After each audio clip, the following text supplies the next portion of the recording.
საქმე საღამოს საფონდო ბირჟებზე საუბრით ვაგრძელებთ და ბოლო პერიოდის განმავლობაში უკვე საფონდო ბირჟების მიმოხილვა ცოტა არ იყოს და სამწუხარო და არასახარბიელო და არასაინტერესო აქტივობად იქცა, რადგანაც ბოლო 2 კვირა ლამის ფაქტობრივად ყოველდღიურად გვაქვს დაღმასვლის ტენდენცია და უკვე შეგვიძლია ვთქვათ, რომ NASDAQ-ისა და S&P 500-ის ინდექსები კორექციის ზონაში იმყოფებიან, თუმცა მინდა გითხრათ, რომ დღევანდელი დღე კონკრეტულად ამ წუთების მონაცემებით ნამდვილად არის გამონაკლისი, რადგანაც Wall Street-ის საფონდო ბირჟაზე გვაქვს აღმასვლა, რომელიც ზოგიერთ ინდექსთან მიმართებით საკმაოდ მკვეთრიც კი არის, რადგანაც მაგალითად S&P 500-ის შემთხვევაში ზრდა +0.84%-ია, Dow Jones-ის ინდექსთან +0.05%, ხოლო NASDAQ-ის ტექნოლოგიური ინდექსის შემთხვევაში ზრდის მაჩვენებელი 1.63% შეადგენს. ამას, რა თქმა უნდა, აქვს თავისი მიზეზი და ეს მიზეზი არის ამერიკის ახალი ინფლაციის სტატისტიკა. როგორც ჩანს,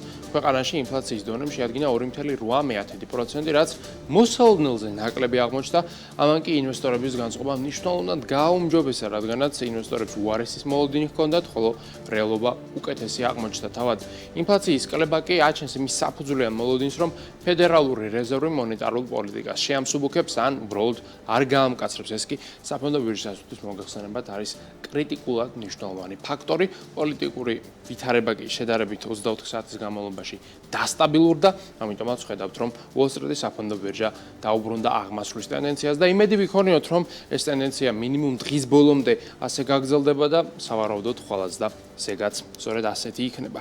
ამერიკიდან ევროპაში გადავინაცვლოთ, სადაც ასევე გვაქვს საკმაოდ პოზიტიური განწყობა ამ წუთებისათვის ყოველ შემთხვევაში და 600 უმსხვილესი კომპანიის საერთო კაპიტალიზაცია 0.83%-ით არის გაზრდილი.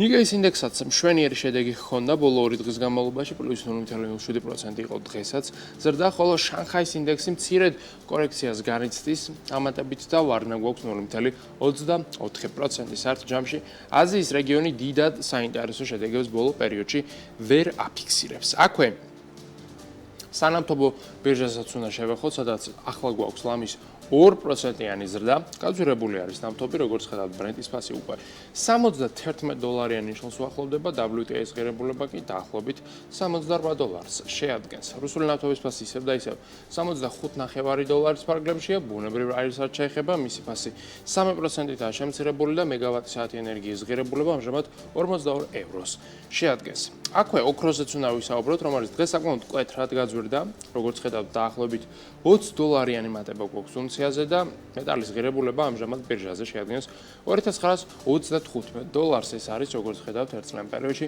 35%-ით გაზრდილი მაჩვენებელი, ვერცხლის შემთხვევაში კი მატება არის დაახლოებით 33%. კრიპტოინდუსტრიაზეც უნდა გადავინაცვლოთ, რომელსაც ბოლო პერიოდში აქვს ცოტა იყოს და არასახარბიელოდ საქმე, დღესაც იყო კორექცია 1.3%-ის ფარგლებში და ბაზრის საერთო შეფასება ამჟამად შეადგენს $2.7 ტრილიონს. ბიტკოინის ფასი 82,000-ია, ხოლო ეთერიუმი დაახლოებით $1800-1900 ევაჭრება, როგორც ხედავთ, ერთ კვირაში საკმაოდ მკვეთრი კლებაა ეთერიუმთან მაგალითად 14%-ის ფარგლებში. კაპიტალიზაცია ამ ყველაფრის ფონზე ეთერიუმის $126 მილიარდი გვაქვს, ბიტკოინის კი $1.628 ტრილიონი. აქვე ლონდონის საფონდო ბირჟასაც უნდა გადავალოთ თვალი, სადაც მოგეხსენებათ ქართული კომპანიები არიან წარმოდგენილნი. საქართველოს ბანკს აქვს სხვათაშორის დღეს კარგად საქმე, ვინაიდან ის აფიქსირებს ლამის 3%-იან ზრდას. TBC-ის შემთხვევაშიც გვაქვს მშვენიერი ვითარება, როგორც ხედავთ, 3.66%-იან ზრდას ხედავთ და ბოლო პერიოდში ორივე ქართულ კომპანიას აქვთ შესანიშნავი შედეგები, რაც თავისი არსით არის ფინანსური შედეგების გაუმჯობესებით განპირობებული.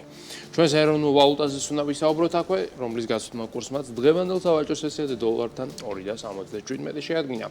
ევროს გასვლა კურსი 3.02-ია, ხოლო სტარლინგის გასვლა კურსი არის 3.59. და ბოლოს აქვე ლარჯი ინვესტორების შესაძლებლობაზეც უნდა ვისაუბროთ, რომელსაც ჩვენ გვთავაზობს Foresight Investment Group. ეს არის Foresight, ეს არის ფონდი, რომელიც საშუალებას გაძლევთ თანხა განათავსოთ ფონდში და ამით მიიღოთ ფინანსური სარგებელი, რომლის მოცულობა წლიურად სტანდარტულად ამ ეტაპზე 8.62% შეადგენს, ხოლო ანგარიზე 50,000 ლარზე მეტის კონჩ შემთხვევაში სარგებლის მოცულობა წლიურად 10%-საც კი აღწევს.